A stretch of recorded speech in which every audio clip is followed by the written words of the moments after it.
Sawa sawa, nashukuru sana. Sasa leo nikasema tupate elimu kidogo kutoka kwa Waislamu, kwa ustadhi kuhusiana na Pasaka. Nyinyi mnaielewa vipi Pasaka? Kwa sababu kwa Wakristo moja kwa moja tunajua ile Pasaka tunaisherehekea siku hizi ambayo kwa Kiingereza wenyewe wanaita Easter. Sisi tunachojua ni kufufuka kwa Yesu Kristo. Sasa Waislamu mkisema aidha mnasherehekea au hata mnaijua, mtaijua kivipi? Kwanza mnakataga Yesu akufa, akufufuka, lakini je, Pasaka yenyewe mnaijuaje? Kwanza Pasaka ni ya Waislamu. Okay. Pasaka yenyewe ni ya Waislamu Bwana simulizi. Ili Pasaka yenyewe, kile kitendo cha Pasaka ambayo inaitwa kama sikukuu. Kwanza watu wajue wazi Bwana simulizi ni ya Waislamu wala sio ya mtu wa dini mwingine. Pasaka ni sikukuu ya Waislamu kabisa. Kwa sababu ukizungumzia Pasaka, unazungumzia Passover. Passover ni nini? Ni kuvuka juu ya. Achana na wale wanakuambia kwamba kuvuka katika bahari. Passover manake ni kuvuka juu ya. Kwa hiyo kwetu sisi Waislamu Pasaka tunasherehekea na tunasema Pasaka ni sikukuu ya Waislamu, isipokuwa Wakristo sijui wameipata wapi, lakini hakuna ushahidi kwamba ni Pasaka ni sikukuu ya Wakristo. Kwa nini unajua simulizi? Pasaka asili yake ni watoto wa Yakobo wale 12 walipotoka katika nchi yao wakaenda Misri. Pale ndio unapata historia ya Pasaka. Kwa hiyo kwetu sisi Waislamu tukimkuzungumza Yakobo ambaye amezaa mataifa 12 ya wana wa Israeli, na asili ya Israeli ni Kiarabu kwa sababu Yakobo jina lake, lakini kule kutembea usiku akaitwa Isra, manake ni kutembea laili usiku. Umenipata? Isra ni kutembea au mwendo, laili ni usiku. Kwa hiyo Israeli manake ni mtembea usiku. Kama unapata ile historia katika Biblia, ilifika mahala tukaambiwa Yakobo akakutana na mtu akapigana naye kule. Kama unapata ile historia mpaka akabarikiwa. Kwenye Biblia tunajua kwamba Yakobo alipigana na malaika. Akaitwa Israeli kwa kuwa alishindana na Mungu na akamshinda. Kwenye Biblia ndivyo inavyosema. Sasa hiyo sio kweli, kwa sababu hata kwenye Biblia ukisoma Mwanzo 32:24 inaonyesha kwamba Yakobo hakupigana na malaika kwa mujibu wa Biblia.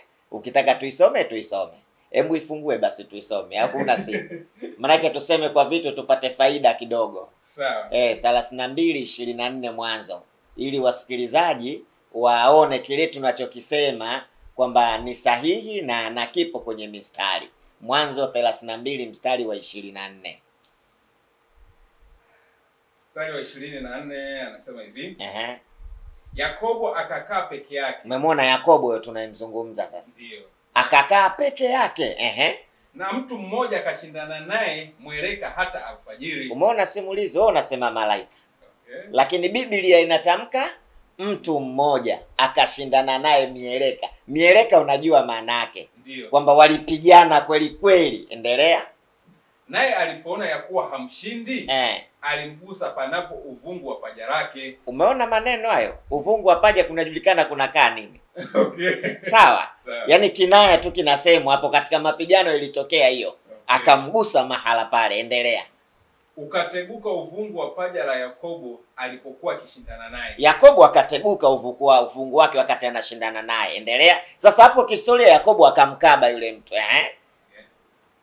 Akasema niache niende maana kuna pambazuka. Yule mtu sasa. Ndio. Anasema niache niende kwa maana kuna pambazuka. Manake hataki sasa jamii ya mchana ije kumuona. Ndio anamwambia Yakobo, umenikaba ujue, niache niende. Endelea. Akasema sikuachi usiponibariki. Umesikia kitendo hiko? Sikuachi usiponibariki. Nani anatoa baraka? Mwenyezi Mungu. Asante sana. Endelea. Akamuuliza jina lako ni nani? Anaulizwa sasa. Jamaa anamuuliza Yakobo, jina lako nani? Akasema Yakobo. Akamwambia mimi naitwa Yakobo. Endelea. Akamwambia jina lako hutaitwa tena Yakobo. Hutaitwa tena. Linabadilika jina. Ndio. Hutaitwa tena Yakobo bali ila Israeli. Ila Israeli ndio lile la Kiarabu. Isra mwendo, laili usiku. Na hiyo habari hapo wanapigana saa ngapi? Usiku. Ndio maana namwambia niache pasije pakafanyaje? Pakapambazuka. Umenelewa? Ndio. Endelea sasa. Okay. Akasema jina lako hutaitwa tena Yakobo ila Israeli. Kwa nini? Maana umeshindana na Mungu na watu, nawe umeshinda. Mbona maneno ameshindana na Mungu. Kwa hiyo alikuwa anapigana naye kwa mujibu wa Biblia ni Mungu. Lakini hatuwezi kukubali hayo maneno. Au unasemaje simulizi? Okay. Kwa hiyo nilikuwa nataka iko kipande cha jina ukipate. Okay. Israeli. Isra maanake ni usiku, ni mwendo, lailan maanake usiku. Kwa hiyo hapo walipokuwa wanapigana na huyo kama malaika mtu au Mungu, akamwambia niache niende maana kuna pambazuka. Kwa maana usiku yalikuwa yale mapigano. Ndipo hapo akamwita jina, hutoitwa tena Yakobo bali nani? Israeli utakuwa jina lako. Sasa simulizi, huyo ndiye aliyezaa mataifa 12 ya wana wa Israeli. Alipozaa mataifa 12 ndiyo asili ya kutoka au kuelekea wapi? Misri. Sasa sisi kwa Waislamu, ndio maana ninakwambia hiyo sikukuu ni ya Waislamu. Nakwambia sikukuu ya Waislamu kwa sababu Yakobo mwenyewe kwa mujibu wa Qur'ani simulizi alikuwa Muislamu. Okay. Sawa. Tusome Qur'ani 2:131 mpaka 32. Na Ibrahimu akawahusia haya wanawe na Yakobo. Sawa? Pia akawahusia wanawe, enyi wanangu, hakika Mwenyezi Mungu amekuchagulieni dini, basi msife nanyi mmekuwa wanyenyekevu. Kwenye Kiarabu inasema inna Allah astafa lakumud-dina fala tamutunna illa wa antum muslimun. Opo simulizi. Msife isipokuwa mmekuwa Waislamu. Yakobo mwenye Pasaka yake sasa kwa mujibu wa Qur'ani anaonekana ni Muislamu. Historia ya hapa sasa simulizi ukitaka kuipata, yule mtoto anaitwa Yusufu, unajua alikuwa anachukiwa na ndugu zake, sio? Si unajua historia hiyo? Mpaka wakapanga njama kwanza wamtupe kisimani au wasingizie kaliwa na mbwa mwitu. Lakini historia alipotupwa kisimani, akaja akabebwa na wale wapita njia wa misafara, ndipo akauzwa Misri. Ikawa sababu sasa ya Yusufu kwenda Misri, kikatokea cha kutokea mpaka ndugu zake Yusufu na Yakobo na wao wakahamia wapi sasa? Nadhani historia inajulikana. Wakakaa Misri utumwani kwa muda miaka 430. Topo. Yusufu ukisoma katika Qur'ani 12:101 ni Muislamu. Ndio maana nakwambia ni sikukuu ya Waislamu. Yusuf kwa mujibu wa 12:101 ni Muislamu. Sasa walipokuwa kule Misri, walipokaa utumwani kwa muda miaka 430, ndipo sasa yakatokea yale mapigo 10 kwa Firauni. Lakini Firauni chawa aliletewa, akaletewa kunguni, akaletewa bahari maji kujaa damu, kubadilika, yote aliyakataa. Akapewa pigo la mwisho linaitwa Pasaka. Okay. Bwana Selimu, na mimi nataka ufunuke akili. Sasa hii Pasaka ilikuwaje? Hemu 16:1 Kumbukumbu la Taurati. Tusome 16:1 Kumbukumbu la Taurati. Kuna vitu utajifunza sana. Alafu kuna maswali utaondoka nayo mwenyewe, utatakiwa ujiulize simulizi. Haya maswali yakoje? Sawa. Utunze mwezi wa Abibu. Huo mwezi wenyewe unaitwa wa Abibu. Endelea. Ukamfanyie Pasaka Bwana. Ukamfanyie Pasaka Bwana Mungu wako. Bwana Mungu wako. Endelea. Kwa kuwa ilikuwa ni mwezi wa Abibu alipokutoa Misri usiku Bwana Mungu wako. Kwa sababu ulikuwa ni mwezi wa Abibu. Huo mwezi wenyewe wa Pasaka, huo simulizi unaitwa Abibu. Tumeelewana? Tutakwenda kuutafuta Abibu ni mwezi gani. Unaitwa Abibu. Abibu ni nini sasa? Rudi Kutoka 12:2. Kutoka 12:2 anasema hivi. Mwezi huu utakuwa mwanzo wa miezi kwenu. Simama hapo. Mwezi huu utakuwa mwanzo wa miezi kwenu. Sawa, endelea kidogo. Utakuwa ni mwezi wa kwanza wa mwaka kwenu. Utakuwa ni mwezi wa kwanza wa mwaka kwenu. Kuna vitu viwili simulizi. Kuna kuwa ni mwezi wa mwanzo kwenu, lakini akaufafanua. Utakuwa ni mwezi wa kwanza wa mwaka kwenu. Yaani ule mwaka ule utakuwa ni mwezi wa kwanza. Endelea kidogo. waambieni mkutano wote, siku ya 10 ya mwezi huu kila mtu atatwaa mwana kondoo. Sawa, endelea. Kwa hesabu ya nyumba ya baba zao. Endelea. Mwana kondoo kwa watu wa nyumba moja. Endelea. Na ikiwa watu wa nyumba ni wachache kwa mwana kondoo, basi yeye na jirani yake aliye karibu na nyumba yake na watwae mwana kondoo mmoja. Endelea. Kwa kadri ya hesabu ya watu, kwa kadri ya ulaji wa kila mtu, ndivyo mtakavyofanya hesabu yenu kwa yule mwana kondoo. Endelea kidogo. Mwana kondoo wenu atakuwa hana dosari, asiwe na dosari, wa kiume wa mwaka mmoja. Endelea. Mtamtoa katika kondoo au katika mbuzi. Endelea. Nanyi mtamweka hata siku ya 14 ya mwezi ule ule. Ndiyo. Na kusanyiko lote la mkutano wa Israeli watamchinja jioni. Endelea. Nao watatwaa baadhi ya damu yake na kuitia katika miimo miwili na katika kizingiti cha juu katika zile nyumba watakazo mla. Hapo tulia sasa, simama hapo. Simulizi, huo ni mwezi wa kwanza wa mwaka kwenu, ambapo itakuwa ni siku ya 10. Sijui umeelewa? Mwezi wa kwanza wa mwaka kwenu, lakini siku ya ngapi? Manake ni tarehe ngapi? 10. Tarehe 10 mwezi huo sasa wa kwanza, sisi Kiislamu mwezi wetu wa kwanza ni mwezi wa 4, ambayo kwa hii miezi tulionayo sisi mwezi wa kwanza kwa Waislamu ni mwezi wa 4. Hapana, sio kwa miezi yetu sisi ya Kiislamu. Okay. Ule mwezi wa 4 ule ndio unahesabiwa mwezi wa ngapi? Wa kwanza. Kwa maana hiyo mwaka mpya wetu sisi ni mwezi wa 4. Kwa maana hiyo sasa hivi tupo mwisho wa mwaka huu, mwezi tuliopo sasa hivi. Kwa kinani? Kwa hesabu ya kimiezi ya kidunia. Okay. Sisi sasa hivi tuko mwezi wa 9 Ramadhani. Ni mwezi wa 9. Huu mwezi wa 9 wa Ramadhani. Okay. Umenipata? Lakini huyu Musa anaambiwa utakuwa mwezi wa kwanza wa mwaka kwenu. Kwa hiyo kama unatakiwa mwaka unaanza 2025, unatakiwa mwezi wa ngapi? Wa kwanza. Sisi Kiislamu mwezi wa 4 kwetu ndo unakuwa mwezi wa nini? Wa kwanza. Ile siku ya 10 ambayo wanatakiwa wamchinje kondoo, sisi tunafunga, inaitwa Ashura. Tarehe 10 mwezi wa 4 kwa mujibu kwetu sisi ndio mwezi wa kwanza wa Kiislamu, tunafunga, hiyo inaitwa Ashura. Kwa nini tunafunga funga hiyo? Tunaadhimisha kitendo cha wana wa Israeli waliokaa utumwani kwa muda miaka 430 wakivuka bahari ya Shamu kurudi katika nchi yao ya ahadi. Ndio maana nakwambia hili la Waislamu. Sasa kumbe wanaambiwa wana wa Israeli wachukue katika kondoo ama mbuzi kwa hesabu ya kila mtu ndani ya nyumba. Kama mpo wachache mnaongeza na ndugu zenu wengine. Tuendelee hapo ulipomalizia. Sawa.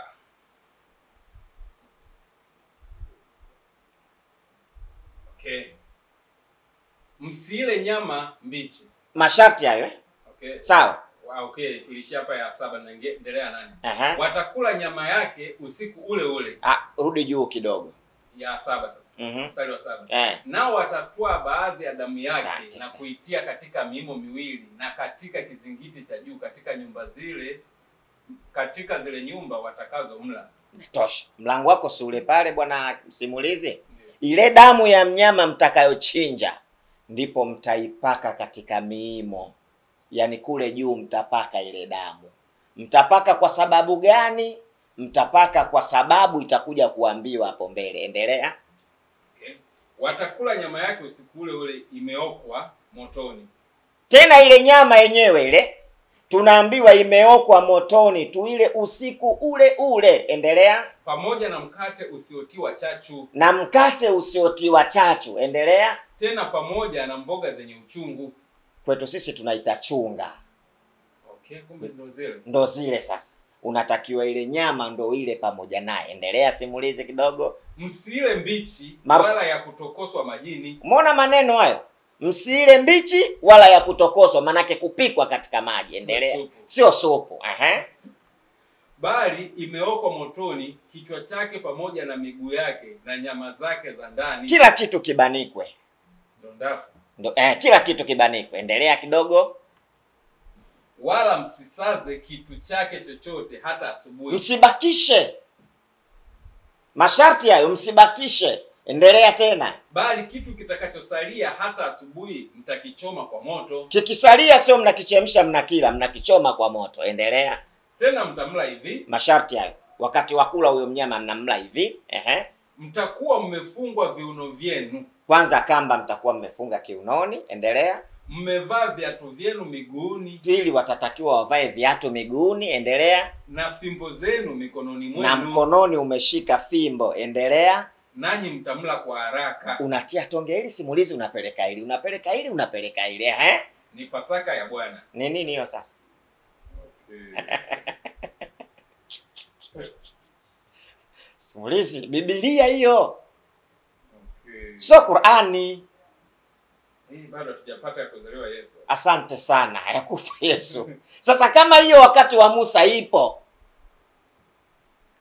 kuna kitu unajifunza? Kuna kitu najifunza. Hiyo wakati wa nani? Hii ni kipindi cha Musa hicho. Ipo nini? Pasaka ipo. Vipi unaambiwa Pasaka ni kufa na kufufuka kwa Bwana Yesu? Sawa. Labda inawezekana kuna maandiko mengine hapa yanayothibitisha kwamba Pasaka ni kufa kwa. Sasa kama yatakuwepo maandiko hayo kufa na kufufuka kwa Yesu, ili la Pasaka, kwa hiyo kuna Pasaka ngapi duniani? Sasa labda utasema kama vile wanaosemaga sabato ziko nyingi, na Pasaka. Haiwezekani sabato moja na Pasaka moja. Pasaka hiyo walipewa wana wa Israeli kwa sababu ya kukaa utumwani kwa muda miaka 430. Yale mapigo 10 yalipotokea Firauni alipoyakataa, ndo Mungu akawaamrisha wamchinje mnyama, alafu ile damu atapaka kwenye miimo ya lunga. Leko nini? Passover, manake malaika watakapokuja kuadhibu, wakikuta nyumba ambayo ina damu imewekwa, wanajua nyumba hii ni ya wana wa Israeli, hawatoshusha adhabu. Umenipata simulizi? Hapa nakupata. Ndiyo maana ya kupaka pale. Sasa akitokea mtu simulizi akija kukwambia Pasaka ni kufa na kufufuka kwa Bwana Yesu, unaanza kupatwa na mashaka. Mbona wakati wa Musa Pasaka ipo? Lakini sio hivyo tu. Emfungua Luka 2:41, kuna kitu cha msingi sana utajifunza hapo simulizi. Luka 2:41. Sawa. Anasema basi wazee wake huenda Yerusalemu kila mwaka wakati wa sikukuu ya Pasaka. Wazee wa nani? Wa Yesu. Rudia andiko hilo simulizi. 41 anasema hivi, basi wazee wake huenda Yerusalemu kila mwaka wakati wa sikukuu ya Pasaka. Kabla Yesu mnasema kufa, si ndio hivyo? Yeah. Lakini wanaonekana wazee wa Yesu wanakwenda Yerusalemu kila mwaka katika sikukuu ya nini? Ya Pasaka. Kwa hiyo hata wazee wa Yesu walisherekea nini? Pasaka. Pasaka. Endelea tena, kuna kitu cha kujifunza. 42. Na alipofikisha umri wa miaka 12 walipanda kama ilivyokuwa desturi ya sikukuu. Yesu alipofikisha umri wa miaka 12 akapanda kama desturi ya sikukuu. Endelea. Na walipokwisha kuzitimiza siku, wakati wa kurudi kwao, yule mtoto Yesu alibaki nyuma huko Yerusalemu, na wazee wake walikuwa hawana habari. Asante sana. Umejifunza nini? Yesu alibaki Yerusalemu. Yerusalemu walienda kufanya nini? Ndio hapa. Labda ndio hapo Yerusalemu wao walikuwa wanaenda kusherehekea sikukuu ya Pasaka. Na Yesu kumbe alipokuwa mtoto alifanya nini naye? Alisherehekea Pasaka. Kwa hiyo alikula itima yake mwenyewe. Mwe kuna vitu simulizi vya kujifunza. Ndio maana nasema kila siku simulizi wa Kristo wajitahidi kusoma Biblia wasisomewe. Umeelewa? Wasome Biblia wasisomewe. Kwenye Biblia hakuna kifungu kinachoonyesha Pasaka ni kufa na kufufuka kwa Yesu, hakuna. Kwa mafundisho ya Wakristo kuhusiana na Pasaka na kufa kwa Yesu, huwa tunasema sisi hatuchinje tena. Kama hivi inawezekana ni hii ya kuchinja, lakini hatuchinje tena kwa sababu yeye Yesu Kristo sisi ndio tunamuita mwana kondoo. Na ndio maana hata baada ya ile kufufuka tunaposema umefufuka tunasema Kristo ndiyo Pasaka wetu.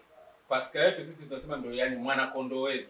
Ameshaishinda dhambi, sasa hivi tunaimba, tunasherehekea, ndio tunasherehekea ile Pasaka. Kwamba baada ya kufa Yesu Kristo na kufufuka sisi tunasherehekea hivyo, hatuchinji tena. Sasa hiyo sio Pasaka. Pasaka yenyewe ilikuwepo kipindiko, na hayo maneno unayosema simulizi sio maneno yaliyoko katika mstari. Ni maneno watu fulani wamekaa wameyatengeneza kuyakubalisha watu. Lakini ukisoma katika Biblia maneno hayo yanayosemwa hakuna.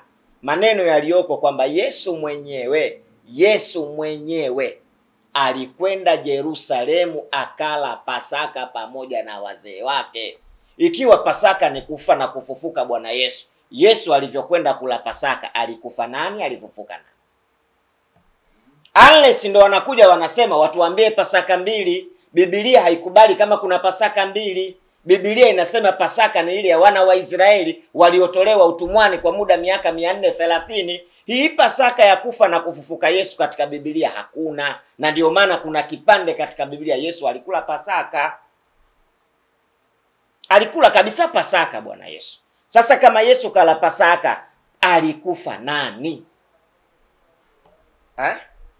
Pasaka simulizi sio sikukuu ya Wakristo. Emsoma Yohana 4:6. Yohana 4:6. Sawa. Anasema na hapo palikuwa na kisima cha Yakobo. Badisha 6:4. 6:4. Sawa. Anasema na Pasaka sikukuu ya Wayahudi ilikuwa karibu. Unapata jibu gani? Pasaka ni sikukuu ya Wayahudi. Wakristo wameingia hapo. Funga. Umeelewa? Hatusherekei Pasaka labda kwa kufurahi. Tunasherekea Pasaka kwa kufunga ile siku waliotoka utumwani mwezi 10 tarehe 10 walipotakiwa wakuchanye mwanakondoo wa mambuzi. Sisi siku ile ndo tunafunga. Umeelewa? Kwa hiyo tunasema lile ni jambo la kwetu sisi. Lakini wenye sikukuu yao kwa mujibu wa Biblia wanasema sikukuu ya nani? Ya Wayahudi. Lakini sisi Waislamu kwa sababu Musa ni Muislamu. Ukisoma 10:84 Qur'ani. Umenipata Bwana Simulizi? Ni Muislamu. Kwa hiyo Muislamu wenzetu kapandwa na jambo kama lile la kukaa utumwani, anawatoa wana wa Israeli.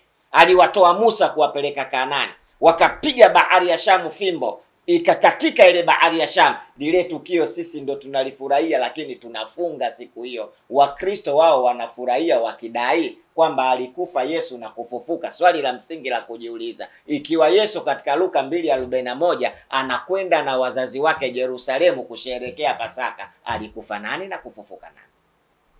Sasa kama mnasema Yesu ni Waisraeli ni ndugu zenu kwa imani kama hivyo Waislamu, tunaona hapo Yesu mwenyewe maana yake mnakuja kumuita Muislamu. Kwa nini hamshughuliki na kifo chake na kufufuka kwake kama alivyokuja? Na hata mnasemaga alipokuja alikuja kwa ajili ya Waisraeli tu, hakuja kwa ajili ya wanadamu wote. Lakini ukiangalia hao wengine kwenye sikukuu zao mnaingia kivipi? Kuna kitu kuamini na kuna kitu kufunga. Kufunga manake tunashirikiana nao tendo hili la sisi kupata thawabu. Kwamba kile kitendo kilichowatoa wao wakavuka bahari ya Shamu, sisi kile ni kwetu sunna kufunga. Kwa nini? Manake wale sisi tunawasapoti kwa kile kitendo walichokifanya. Lakini Yesu kwa mujibu wa Biblia ukizungumza kufa simulizi sio kweli. Kwa nini sio kweli nakwambia hivyo? Yesu hakufa wala hakufufuka, kwa sababu kuna kitu cha kujifunza simulizi. Yesu kafa kwa ajili ya ondoleo la nini? La dhambi. Inawezekana kweli afe mtu mwingine dhambi iondoke kwako? Uwezo wa Mungu ni ajabu, inawezekana. Maandiko tunataka. Sawa sawa umeenda hospitali simulizi unaumwa malaria, daktari anajichoma sindano nywi afu malaria itoke kwako. Haiwezekani. Mungu alishakataa katika 18:20 Ezekieli, alishakataa katika Kumbukumbu la Taurati 24:36. Alishakataa kwamba mababa wasiuawe kwa ajili ya dhambi ya watoto wao, wala watoto wasiuawe kwa ajili ya dhambi ya baba zao. Kila mtu anapaswa kuuawa kwa dhambi yake mwenyewe. Lakini sikumalizia na Yohana 8:21. Soma Yohana 8:21. Okay. Anasema, basi akawaambia tena, ndio, mimi naondoka nanyi mtanitafuta, nanyi mtakufa katika dhambi yenu. Mimi niendako ninyi hamwezi kuja. Inatosha. Anawaambia mimi naondoka wanafunzi wangu, nanyi mtanitafuta, nanyi mtakufa katika dhambi zenu. Sio mimi mtajitolea kufa katika dhambi zenu. Nyinyi mtakufa katika dhambi zenu. Hakuna bali ya kubebeana dhambi. Mchomeka na Galatia 6:5 simulizi. Uone raha yake namna maandiko yao yanavyoungana hapo ndani. 6:5 anasema maana kila mtu atauchukua mzigo wake mwenyewe. Unajifunza nini? Kila mtu anabeba mzigo wake mwenyewe. Kwa nini sasa Yesu atubebe sisi madhambi tuzini sisi abebe yeye? Kwa nini? Tunasema kwamba Mungu aliupenda ulimwengu akamtoa mwanae wa pekee ili kila mwaminie asipotee bali awe na uzima wa milele. Si ni kwamba mpaka umwamini ndio usipotee. Kumwamini kama nani? Sio kufa. Sasa simulizi imesema kumwamini, na sisi Waislamu tunamwamini kwamba huyu tunamwamini ni mtume aliyetumwa kwa wana wa Israeli. Kwa hiyo kitendo cha kuamini si tunacho, tunaamini, sio kwamba kufa. Vitu viwili tofauti. Kuamini sisi simulizi tunaamini, lakini sio kufa. Hakuja kufa eti kwa sababu watu wakombolewe dhambi. Hakuja kufa kwa staili hiyo. Na ndio maana ukisoma soma Ezekiel 18:20 kuna kitu tutajifunza kidogo. Sawa. Ezekiel 18:20.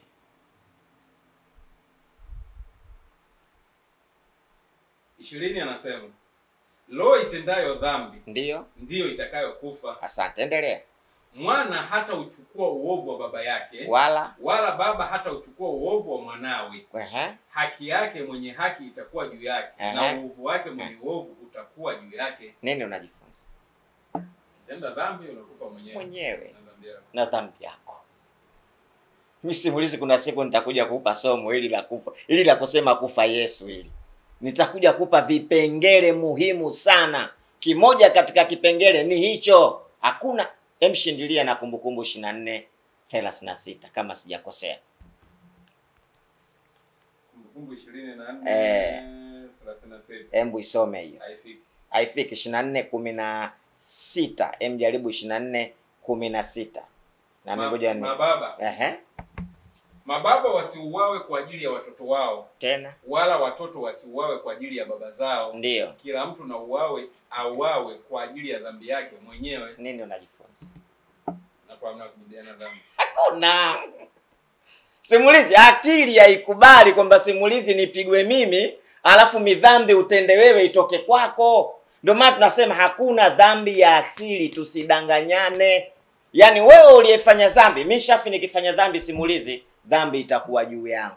Na wewe ukitenda dhambi, dhambi itakuwa juu yako. Tusimbebeshe mzigo Yesu kaja kubeba madhambi yetu. Tena watu wanasema kwa kupigwa kwake sisi tumefanyaje? Tumepona. Tunakenda kanisani kufanya nini wakati ule kashakufa? Tulirelax basi. Tuache tutende dhambi kwa sababu yule bwana mkubwa akapigwa, hiyo ofa imetoka manake. Lakini haya maneno wachungaji wanayasema sio ya kweli. Ukitenda dhambi itakupata mwenyewe, na usipotenda dhambi utafaidika mwenyewe. Ndio maana sisi katika Qur'ani Mungu anasema hatobeba mzigo mtu kumbebea mtu mwingine. Unanipata bwana simulizi? Una la ziada? Na la ziada kuhusiana na hii Pasaka. Yes. Tumesema Pasaka ni Passover, maana yake kupita juu. Na umesema pale ni pigo la mwisho. Sasa sijaelewa hapo katika pigo la mwisho, lakini sisi tunasherehekea kufa na kufufuka kwa Kristo. Labda hakuna sehemu yote mwahi kusoma kuona kuna sehemu tunaunganisha. Kwa sababu mimi sina maandiko, najua nitawafuata walimu wa Kikristo wanaweza kanifundisha zaidi. Labda sisi hii tumeitoa wapi? Asante, hilo swali sio langu mimi sasa. Okay. Umenipata bwana simulizi? Hilo swali na kuachia wewe sasa uanze kupanda nalo. Umenielewa? Sababu mwezi wa 4 kesho kutwa. Na watu wanasherehekea, na leo watu wamefunga. Waislamu wamefunga, Wakristo wamefunga. Sasa hilo swali utaenda kuwauliza wao walimu sasa, ikiwa Biblia inasema Yesu alikula Pasaka na ana miaka 12 alikwenda na wazazi wake kusherehekea Pasaka, na nyinyi mnasema Pasaka ni kufa na kufufuka Bwana Yesu. Swali, Pasaka aliyokwenda kusherehekea Yesu na wazazi wake, alikufa nani na kufufuka nani? Unasemaje? Sawa, mimi nashukuru kwa muda wako. Tumalize kipindi kuhusiana na Pasaka. Asante. Pasaka ni sikukuu ya Wayahudi.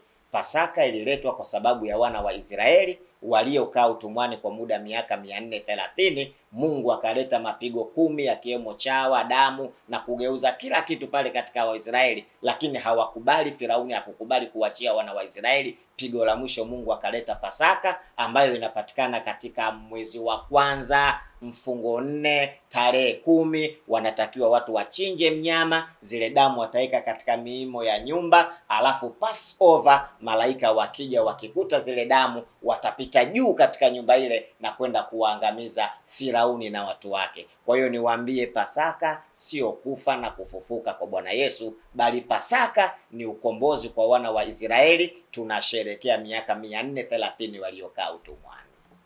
Kama tumeletea netu kwa mara kwanza, tafadhali subscribe leo kwanza kupata kila video tunakuwekea. Asante.